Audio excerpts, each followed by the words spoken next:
என்னாதி பண்ணுற?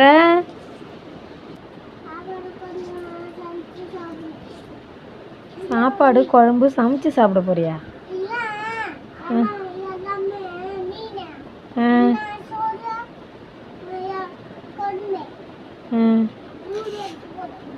மூடி எடுத்துட்டு போறியா?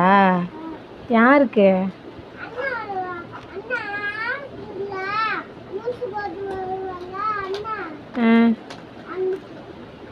அண்ணா ஹாஸ்பிட்டலுக்கு ஊசி போடுறவான், அதுக்காக இந்த சாப்பாடெலாம் எடுத்துகிட்டு போறியா?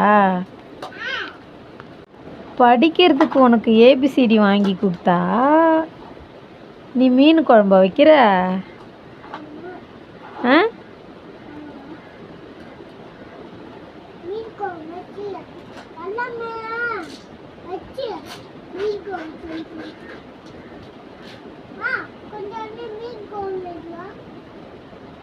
எடுத்துன்னு போகணுமா நான்?